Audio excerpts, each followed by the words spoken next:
Hey, Chef Geoff here, and welcome to my kitchen.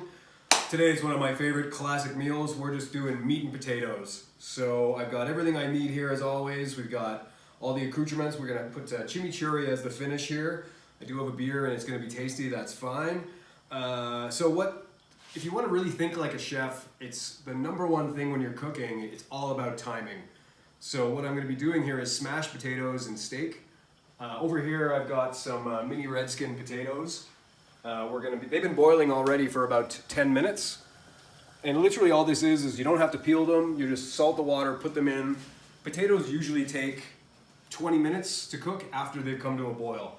Cold water, bring them to a boil, season, off you go. So what I have here is some beautiful AAA tenderloin. These are 6-ounce cuts. It's the tenderest of tenderest cuts. We're gonna take it to the barbecue and I really hope my timing is gonna be bang on. We'll see how this works.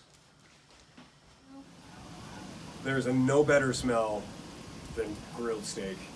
And these babies are really, really fragrant right now. You can smell just meaty goodness. And they're just about ready to go. So the way this cook time has worked is it's about 2 minutes on that high sear, and then I've diamond wedged the grill marks for it.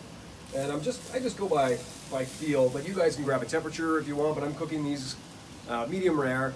This is one's getting a little closer to rare, but you know what? The rarer the better. Tenderloin is such an easy chew that if you've got medium rare to even rare, it's a beautiful, beautiful experience in the mouth. So what we got here, these are looking ready to go, and oh my God, oh yeah, they smell great. Look at those babies. I'm gonna take my beer with me.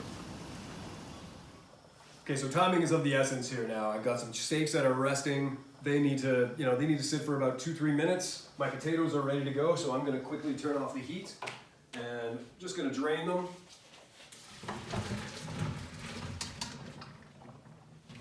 Now what I'm gonna do is I'm gonna leave the hot pot here. Throw in just a liberal amount of butter because let's be honest, butter makes everything better. It's important to make sure you're letting your potatoes drain because you don't want that extra liquid. You're gonna make them gummy. They could be mealy if you leave them a little too, if you just mash them right away. I think I forgot my trusty masher. There's it. Perfect. All right, we've got some red skins that have been drained. They've just been salted, like I said, into the pot. We're gonna throw in a little bit more butter. Well, let's be honest here, a lot more butter. Always reminds me of the urban peasant from back in the 80s. He just loved the word butter. Whenever he'd say butter, it looked like his whole body would just smile. All right, so we got a little bit of garlic. This is about 2 tablespoons, maybe 3 cloves. When you're adding raw garlic to something, do it progressively because raw garlic can really overtake your just the flavor of things. So we got everything in here. We're gonna start mashing.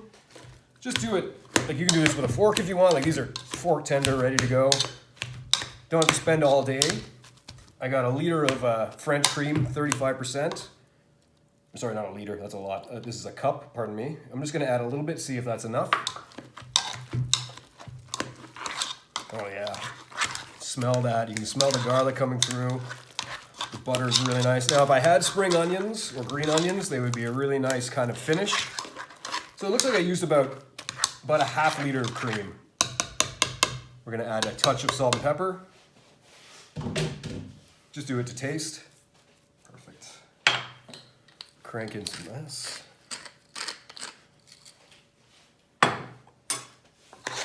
Mix that through. And these are they don't have to be super fine and super velvety and so forth. You gotta have a little bit of rustic flavor to it. Let's just test the seasoning here. Oh yeah, that's good. All right, perfect. So our steaks are resting. We're gonna start laying down our potatoes. Look at that nice plate right here. So we're gonna do a little cheesy spoon push and it's gonna look real sexy. Just gonna drop those all the way down. Less sexy than I thought, but that's all right. Perfect, okay. Next up, we're gonna slice up these steaks. Oh, look at those. Oh yeah, beautiful.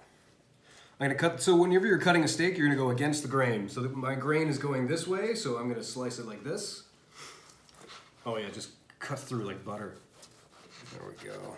1, 2, 3.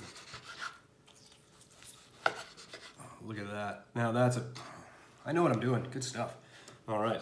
This one's gonna be a little more rare. I didn't find the grain. The grain was going that way. There we go. Listen to your instructions there, Jeff. All right. I'm gonna line these up. There we go.